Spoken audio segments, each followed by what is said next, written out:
大家好，我係香港本地網絡作家顧入。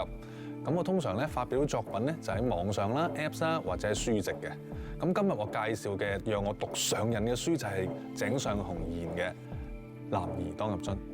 呢本漫畫咧5、6年級嘅時候開始留意㗎啦。咁個男主角係櫻木花道啦。咁其實一開始咧，佢係一個失戀50次嘅男人嚟嘅，中意咗一個喜歡打籃球嘅女仔，叫做晴子。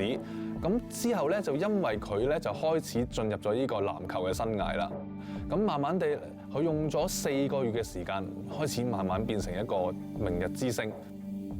其實呢本漫畫咧，我差唔多睇咗，我諗有4次啊。裏邊太多嘢令我好感動。當時有一個流川楓同埋櫻木花道，其實係好唔啱眼，但係喺同一隊嘅。成本漫畫裏邊，流川楓只係傳咗3次嘅波俾櫻木花道，但係最尾嗰球，佢傳俾櫻木花道，最尾俾佢射入咗個球。再最尾佢哋兩個再擊掌 give me five 咁樣咧，嗰一幕我睇到真係想喊。跟住知道原來有啲嘢，就算你幾唔啱眼都好，但係只要大家為咗一個目標去前進嘅話，咁樣先係真正嘅目的咯。系列賽裏邊都係輸咗嘅，但係咁樣嘅結局係令我非常之覺得心噏之餘，仲覺得係呢個就係現實世界啦。所以其實每一個角色我都中意，不過特別中意永不放棄嘅男人三井壽啫。咁三井壽咧，佢係一個射3分嘅人，叫做初中嘅時候啦。因為佢受咗傷，令到佢唔能夠再打籃球之後咧，佢就自暴自棄，咁結果就放棄咗打籃球。一個佢好尊敬嘅老師叫老頭子安西教練咧，結果咧佢就翻嚟打籃球。我好記得嗰一幕係非常之感動嘅，就跪喺度流晒眼淚咁樣講。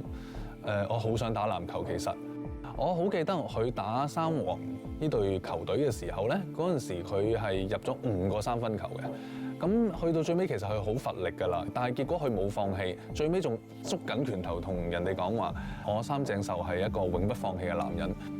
如果俾我能夠入到湘北隊，我覺得我希望可以同三井壽同佢做同一個動作，揸實拳頭。我哋係永不放棄嘅男人嚟嘅。呢本漫畫係我覺得影響晒我哋，可能係80、90、70我哋任何年代嘅人嘅。呢本漫畫我會介紹俾任何一個容易放棄嘅人，話俾佢聽一定要努力奮鬥嘅。